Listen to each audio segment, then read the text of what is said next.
Welcome everyone to the March edition of Sustainability Snacks. Before we begin, I would like to acknowledge the lands on which we are joining from today. We acknowledge and pay our respects to the traditional custodians of the land on which we live, create, and gather, and to any Aboriginal and Torres Strait Islanders who may be joining us today. We express our gratitude to elders and knowledge holders whose wisdom, activism, and knowledge have kept culture alive in this place. We recognize our responsibility as current caretakers of the built environment to respect both this country and those who belong to this country. We extend our respects. In today's Sustainability Stack, we have Landing Studio co-founder Emma Healy. Emma is an internationally recognized architect practicing for 18 years. Work is consistently focused on community-led projects and inclusive stakeholder engagement. And in 2019, Emma was awarded the Queensland Emerging Architect Prize. After 12 years as an associate and design manager at Red Dog Architects, she co-founded the multidisciplinary practice Landing Studio with her husband, Dave, a horticulturalist and a garden designer in 2022. For any questions you may have for Emma, please feel free to post them in the chat and we'll ask them at the end. Firstly, thank you, Emma, for taking the time to present. And now I'd like to hand it off to you. Thanks, Liam. Hello, everyone. So I, as Liam said, founded Landing Studio about 2.5 years ago, and we are a 4-person team. Myself, Dave, who has the horticultural experience, Anna, who's a great friend of ours and a graduate of architecture, and my sister, who helps us with business admin. So I'm calling today from Turrbal Yagara country, and I want to acknowledge them as well. Also on the cusp of Jinnabara country, and they have been amazing custodians of this landscape for a long time, and very grateful to them and their knowledge. So I think it's pretty commonly accepted that sustainability is multifaceted now. So we focus on social, environmental, and economic sustainability. And even though my talk, I'm not going to talk about one specific project, I'm going to talk about a few different projects and how we've, in some ways, leveraged the social sustainability to achieve some of our environmental goals. And at the end, I'll touch on the economic side of things too, which is probably something I'm less experienced in. And I'm very excited to be presenting this today because it really has been an experiment, this practice. And I would love it for people to take some of the ideas and implement them and refine them and hopefully do them a bit better than we've been doing them. But I think it's great to share what we've been going through in real time so we can all learn from each other and hopefully get better as an industry in this very rapidly changing time. So a little map, this is a little bit old, but we practice and we've emerged, our projects coexist around the spaces that we live and work. So when we started the business, we really wanted to work in, we wanted to avoid having to take on projects, I guess, that we felt compromised our personal values. And a big part of that is sustainability, obviously. And what's kind of organically emerged is that our work, our projects coexist in this like northwest hub and a southwest hub, which is where Anna lives in the southern suburbs, West End, and I'm in the northwest with Dave. And we also have our community work and our other, I guess, not financially remunerated work that's really important to us. And so we've identified that a lot of those things overlap, our networks overlap, and that was very intentional. So that's the first step for us in achieving sustainability, was to associate ourselves and work and live and contribute in spaces where people have shared values around sustainability and hopefully attract clients that share those similar values. So I'm probably going to talk most about the social sustainability side of things and how, like I said, that's influenced in small ways on different projects, our ability to achieve certain environmental outcomes. We kind of, on all our projects, we've mostly done small community projects, or been working with communities on alternative education, some agricultural buildings, industrial food hubs, and other smaller community work, as well as residential renovations. And we always find that these projects have sort of knowledge loops that one feeds into the other. So we might be working on some community projects at reduced rates, which we may not be offering in other more commercial contexts. But we feel that we get great benefit from that, and I'll try and demonstrate how that happens. So we start by acknowledging our clients' values, and like we hopefully have shared values, but often, and well, always, clients have different value sets and different approaches and priorities, as well as different skill sets, which might be different and also deeper, or we have a lot to learn from our clients, I suppose. So this was a really small project that we just did some really preliminary ideas for. It was a post-flood reconstruction of some farm buildings in our local area after the recent floods. So seed propagation houses, processing areas for vegetables, and a farmer's kitchen for the volunteers. And these clients had really great practices already around circular economies and utilizing waste. They had some builders working with them who were absolutely top-notch in what they did in terms of salvaging of materials, processing materials, and a real, like, particularly a real veteran builder who I had known about, mythologized for a long time. So we got to work with him and learn a lot from him.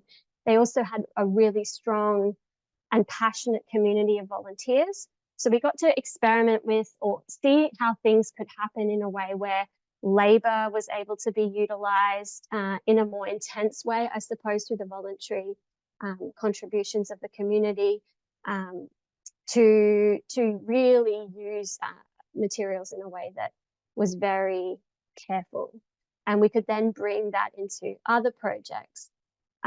So all of the stud work of the building, salvaged hardwood, they educated us a lot about like pine is a really amazing local resource that we have up here in Queensland, and different types of pine appropriate to different applications, obviously. So hoop pine, radiata pine, cypress pine, all used in different ways with different durability classes and things like that. And we could take that then into our residential projects. So we were very grateful to be involved in that. And because it is a farm setting too, and a very kind of robust setting, they are willing to experiment with doing things and seeing how they hold up, and then we can use that as almost an experimental process that we can learn from for projects where we need to be have more kind of data behind us about how things are going to perform. So these are sort of two projects with a similar brief, but different clients with slightly different priorities, just really small interior renovations, both of them kitchens and new bathrooms. And both of the clients came from different parts of our community, from our political kind of activism side, and the other one from the community school side, both with a very strong value on social justice and sustainability in different ways. Both very kind of savvy with aesthetic judgment and understanding of quality and wanting to invest in quality outcomes. And we're really willing to go the extra mile in doing product research about how things can perform. So we were also able to, from our community work, one of the things we'd realized was a great way to detail, for example, joinery so that it can be made of salvaged hardwoods is to make it in smaller pieces of timber, obviously.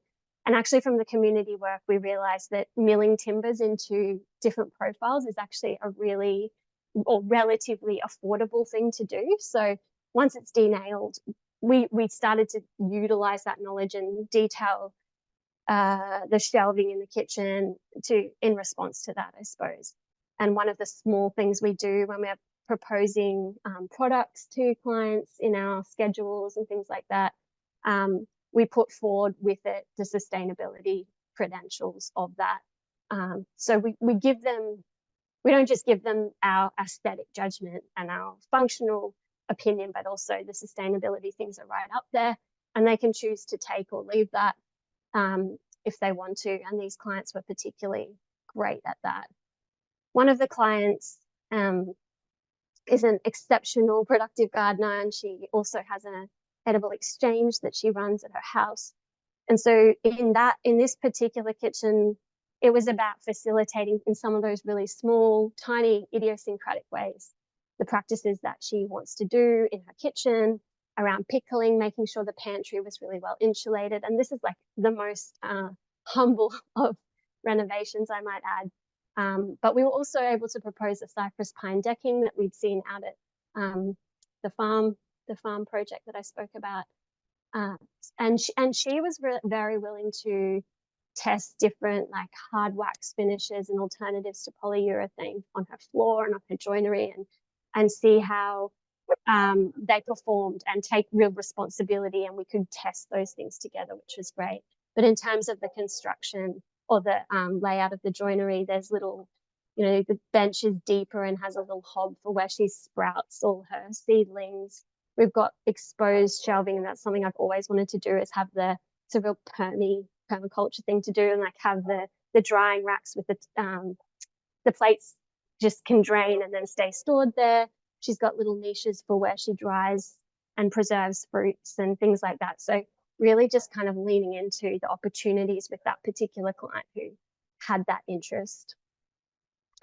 And then I wanted to talk about this one because it really is an example of a client who probably didn't have sustainability at the very top of their list of priorities. They went against it. But this is a really good friend of mine from high school who wanted to renovate her house. And it really is a fairly standard build in under, raise and build in under. She was a real pragmatist, and I knew that we could leverage that to achieve some of the sustainability goals that she wanted to achieve. She had 4 kids.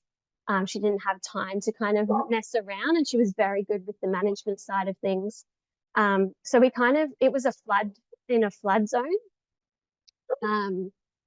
So we kind of utilized that as an opportunity to use raw materials, like just exposed burnished concrete, flood resilient detailing, single skin construction, local pine, again, that we tested on the community project previously.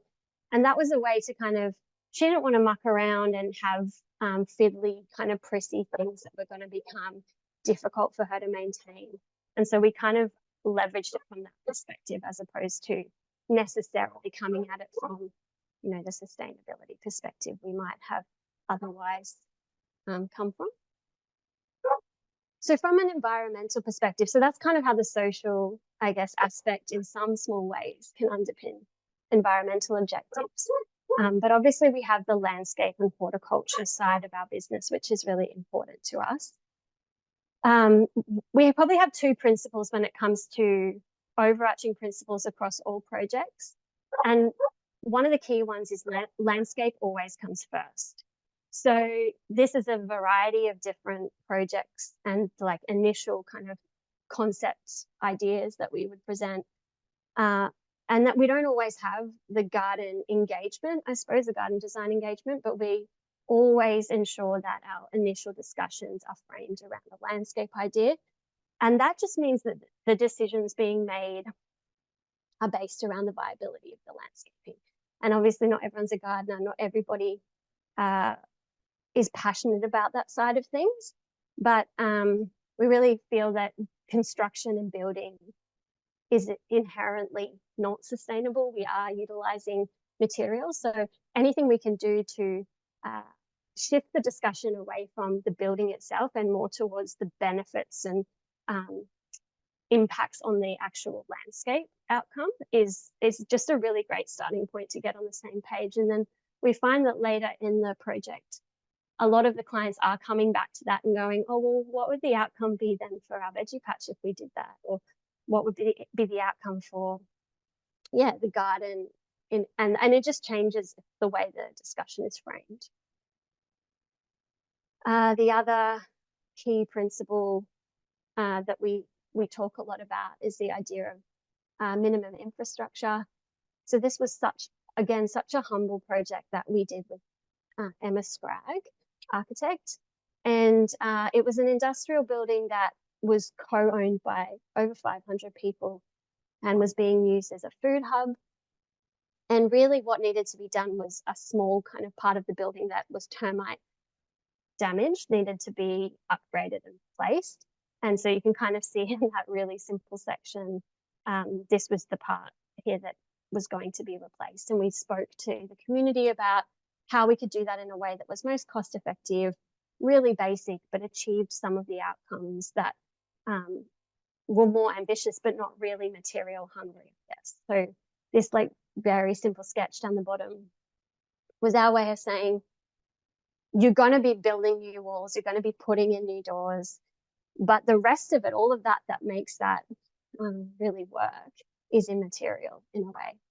So this was the project where we were able to utilize, because of the client and the community clients often have this real passion, maybe more time commitment or willingness to put time in things like garden working bees. There's no garden in this photo, but it's growing at the moment. To source salvage materials from within the building itself. So the external cladding was from floorboards that were taken out of another part of the building and re-milled into the shiplap profile. And then really basic things like the basic garage doors that we used, that we just worked with the local supplier to try and get them to have a more significant cantilever so that they acted better as awnings when they were open.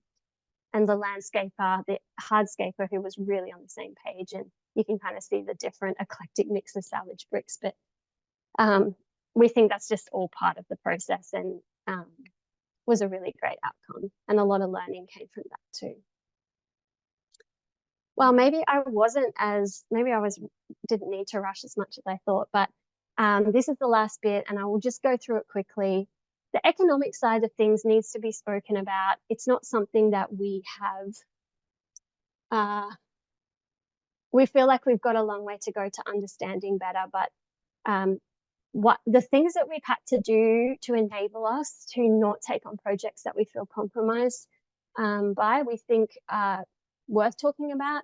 And some of the things that we do and the ways that we practice aren't possibly how other people would do it. One of those things is we go a bit slow. We value our own time, and we always communicate that to our clients. So even though we might be working on a reduced rate, we go on hourly rate and get paid for the time that we take. I think a big thing for me was accepting that things are seasonal, just like in nature. There are times when you'll be in a growth period and times when things will be slower or just plateauing. And the ways that we tried to ride that out without having to compromise on the projects that we take on.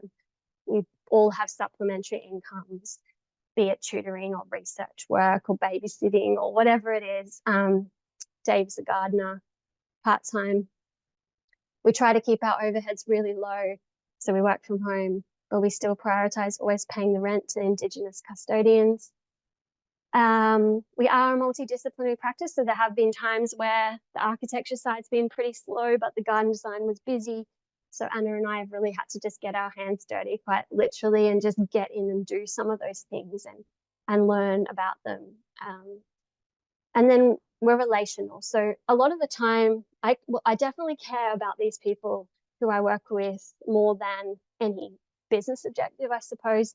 And often with our clients, it's particularly the community clients, the project outcomes are more important to me than even like the architectural outcomes. So there's I have to believe in the social value beyond the financial value of things at times to keep me on the right track. You know, when I'm working with my kids' school or something like that, there's obviously a real social value to me of doing that as well. I think that's probably it. Liam, that's me. We're Landing Studio. I think I'm done. Amazing. Perfect. Thank you so much, Emma. I really appreciate it. And thank you so much for presenting. And your work is really something to be admired. Like I said earlier, if you have any questions, please feel free to put them in the chat. I'll see if I can get Emma's answer as many as possible. But I guess to start off the conversation, with the time we have left, I guess one question I have for you is, how do you believe we can better integrate sustainability into education? Yeah, I hope Liz won't be embarrassed, but Dr. Liz Brogden at UQ is the absolute bee's knees when it comes to this stuff. And I'm tutoring for her at the moment in climate futures at UQ. And I feel like the outlook that she has is really the way we need to move. It's very agile.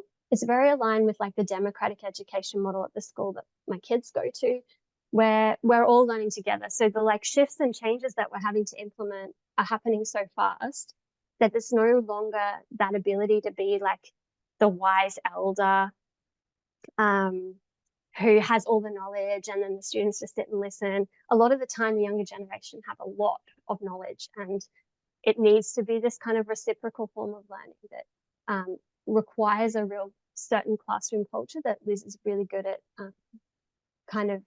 fostering, I think, and looking really holistically. So as I said, I feel like a lot of the time architecture just flat out isn't sustainable. Building isn't sustainable. It can be more sustainable, but I think architects need to, not everyone, but some of us possibly need to shift into different directions. So I've often said, like, we need to get into the ideas business too, so that we're able to sell intangible stuff as well. Yeah, absolutely. I think Karen Rondo has a question. Thank you, Karen, for asking. Could affordable housing help introduce more diversity into a suburb? Yes. Yes, I definitely. I think Karen's one of our students, was one of my students. Yes, Karen, it definitely could. Fantastic. Yeah, I guess kind of like funny enough that you said, knowing someone else in the chat. Emma Sprague has a question. Hi, MH here. I'm interested to know more about how you pay rents to traditional owners. Oh, sure. It's pretty straightforward. Like if you have, for us, we actually have an active local group, who are a reconciliation group at the Gap, who each year we just pay money throughout the year monthly. And then at the end of the year, they'll have a big meeting and they'll put forward a whole bunch of different Indigenous projects that the money could go towards. And there's usually quite a bit of money. So it can go to a few different people. We don't have a say in that necessarily. There's a kind of a bunch of elders, local elders, who decide where the money goes. But if you don't know or you can't access that kind of a group, there you can just give money to Land Back Foundation or Seed Mob or a bigger organization that can distribute that money. I think it's just about committing and saying, like, okay, I'm not paying rent for an office, I'm working from home, but I'm going to pay that rent regularly to another organization to distribute. Absolutely. Blake has a question for you as well. Your practice is really inspirational. Do you have any strategy for how this scales, or is the plan to maintain the size as is? I think this format of practice could only work. Oh, thank you, Blake, by the way. That's very kind. At a smaller scale. I don't know, like some of the ideas might translate to a bigger practice, but I don't think they can necessarily be implemented in the same way. Like it does have a cottage industry kind of vibe about it, and I'm very comfortable with that. It's just about the sustainability on all those kind of, social, environmental, and economic that kind of, I think, necessarily keeps it small, and because you have to be agile as well with being multidisciplinary and trying different things. And I think it's suited to like 5 to absolutely max 10 people, the way that I see it. Yeah, absolutely. Kind of on that same note then, how can smaller practices integrate more sustainability focused initiatives into their everyday processes? Can you say that again? Sorry, Liam. Yeah, sorry. How can smaller practices integrate more sustainability focused initiatives into their everyday processes? I think collaboration. So I think we sometimes waste a lot of time just duplicating the same work.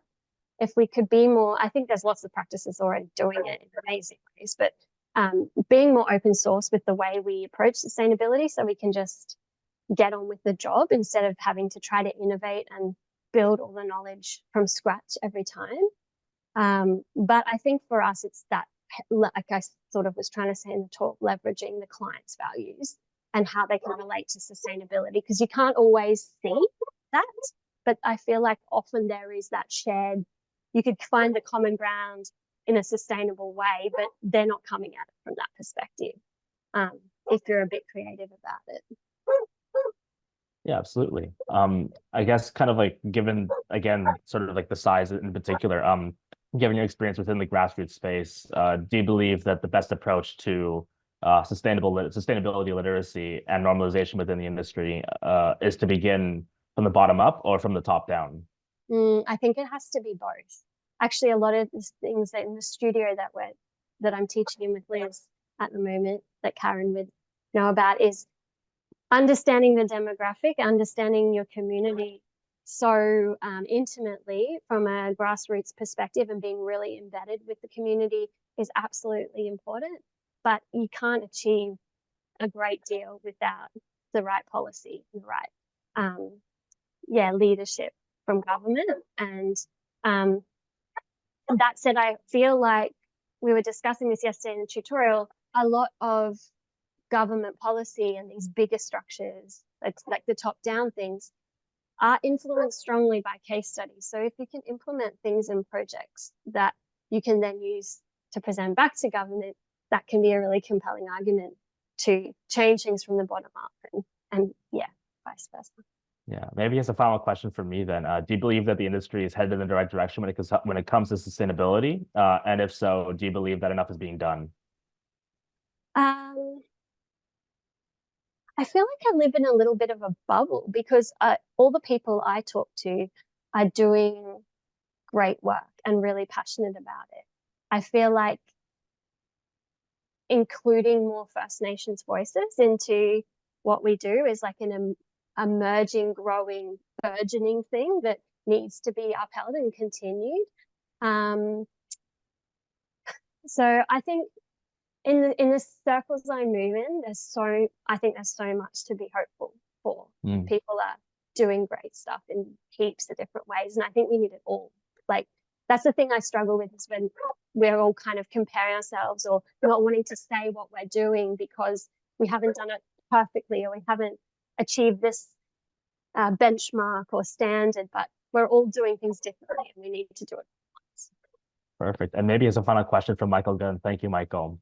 Hi, Emma. Great presentation. What do you see as the critical shifts in the mindset or in mindset in the industry, in the building industry, sorry, that needs to sorry, let me rephrase the question here. My chat's kind of like being covered a little bit. What do you see as the critical shifts in mindsets in the building industry that needs to be made in order to achieve a more sustainable future?